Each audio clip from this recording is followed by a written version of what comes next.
Good afternoon, ladies and gentlemen, and happy Halloween, or Samhain, as us Celts prefer to call it.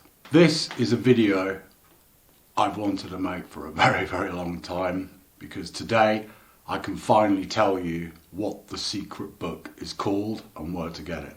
It's been a lot of stress and pressure to keep it a secret, so I've had to keep it close to my heart for a very long time, and I very much thank my publishers, Melissa and Robert, for doing the same. But we'll get more into what the book is, the topic is, and how it will change your life a little bit later. First of all, I'd like to talk about the Halloween holiday itself. Now, I've had a few creepy things happen to me in the past couple of weeks, and they all generally centre on this new property, or very old property we bought next door, the old abandoned socialist cottage. It's pretty clear when I'm doing jobs around there that it's still occupied. It's just that I can't see the occupants, but they do like to make themselves known in little ways. I don't mind. It's their home, they built it, so they leave me alone, I leave them alone. And until we get to a stage where our interests conflict, they can remain there. I'd be interested to know if any of you have had similar experiences. Suddenly odd things start happening, or maybe more than odd. Maybe you've been so frightened you've had to leave, like the previous owners of that place. Apparently it's quite hard to sleep when something is pulling your feet every night.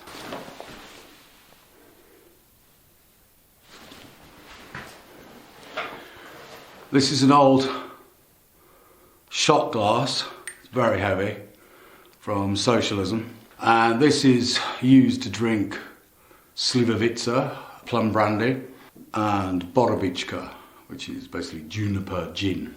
A big tradition here, and a big problem if you don't drink, is when you meet someone, they like to have a drink with you.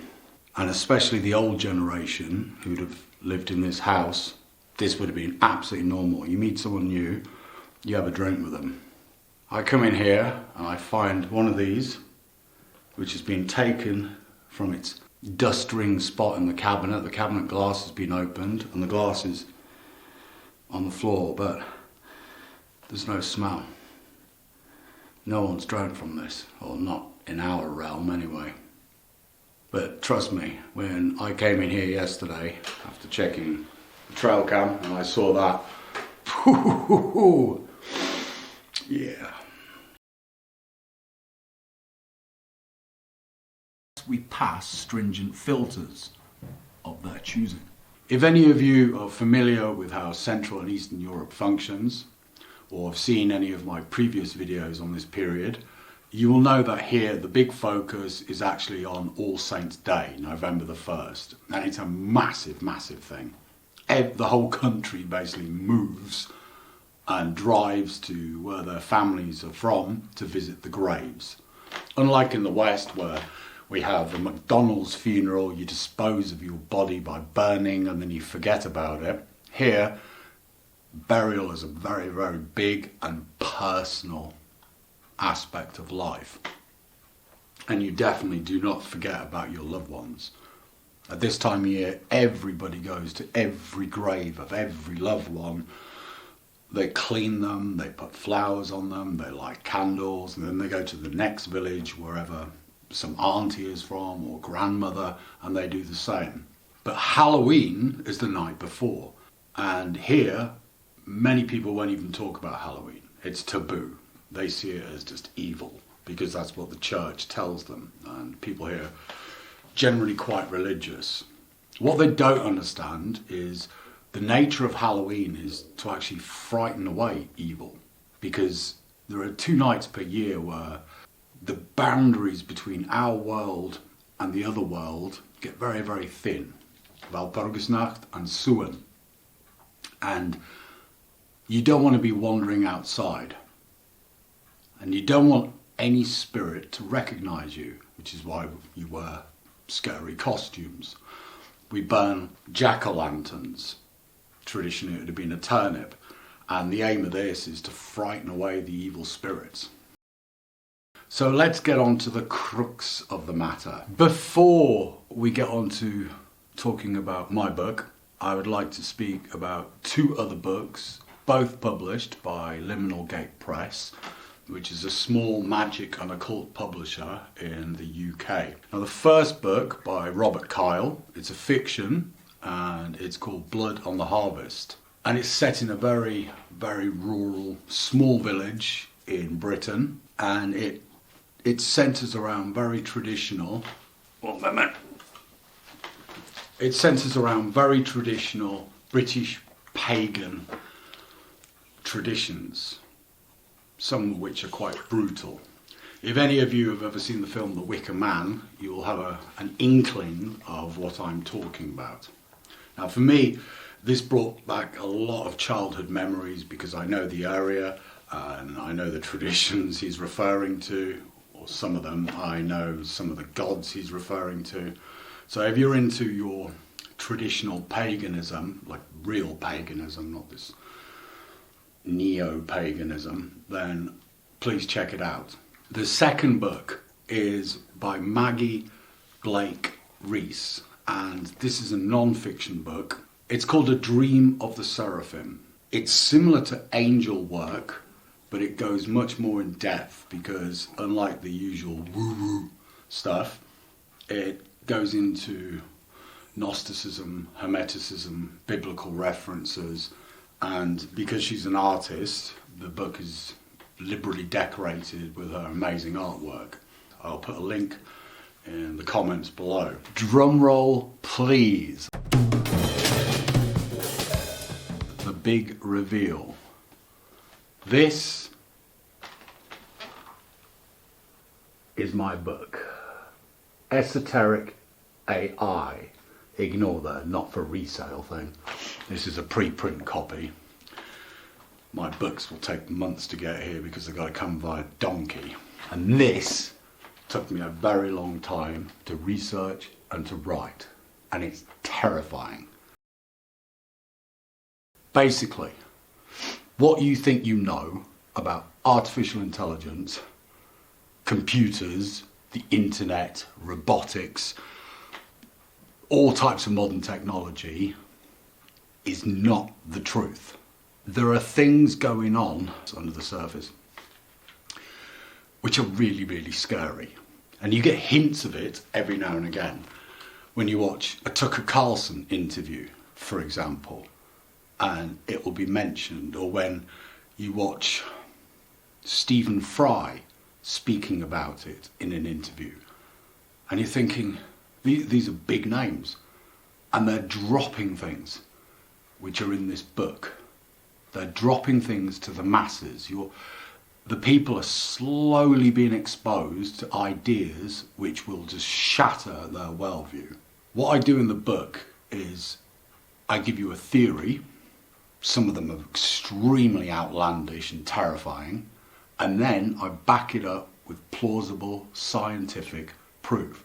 Peer reviews, experiments, facts. Every single theory, for example, the main one, the internet is a parallel dimension. Let that sink in. The internet is a parallel dimension, and we're visiting it. It also means a non-physical, non-human intelligence can occupy that space. And through robotics and cybernetics, they can slowly, and artificial intelligence, they can start coming into our material plane. This sounds cuckoo until you start seeing the facts which support the idea. There are many such ideas like this in the book. And if you look carefully in the media and you listen to certain well-known individuals, they're speaking about this now. There's lots of things being just drip-fed, and people are just absorbing it because it's been caught up in all the noise and all the distractions. In the book, I cover everything from haptic devices to NPCs to disclosure to historic technological references. For example, Jack Parsons, the father of rocketry. He was a follower of Aleister Crowley, and he actually performed rituals like they still do before any experiment or any technological breakthrough. This is still happening. As a fan of Crowley myself, I'm amazed at just how many huge names have been influenced by him and by various other occultists. There are rituals that are performed before artificial intelligence is released, before a new product is released, before a mission is sent into space. And there are symbols used which they're not ours. Someone has contact with non-human intelligences. This book covers so much. By reading it, you'll begin to see the paradigm that you've been sold since childhood just fragment, and it will expose a different reality. It also gives suggestions on how to use this reality. And segue into my new channel, I've created a secondary channel called Esoteric AI. In it I'll be doing two things. One, exposing what technology is, what it can do, and just how scary the reality is behind it. And secondly, how, as a magic practitioner, a digital mystic, you can utilize it. Because we don't live in the old world anymore. For any of you like me who grew up in the 80s and 90s, that world is gone. That doesn't exist. We're living in a totally different world with different sets of rules where people become multi-billionaires overnight just by releasing an app. Today, Nvidia became the first company worth $5 trillion purely because it sells chips which power artificial intelligence. In the book, I show just what is required to run artificial intelligence. Forget about water, we're not going to have any in a few years because it's all going to cool artificial intelligence centres. It's terrifying, absolutely terrifying. This is true modern occultism. This is the equivalent of a medieval grimoire where, people like John Dee, where they was communicating with angels via Enochian, or Cornelius Agrippa, or Paracelsus, or in the Lemegeton of Solomon, where in the Goetia, where they were communicating with demons. They had rituals, they had symbols, they had a whole methodology on how to do it. We live in the 21st century. The methodology has changed, but the beings haven't.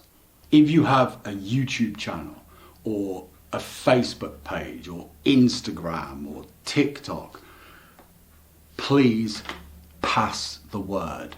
And, as always, be free.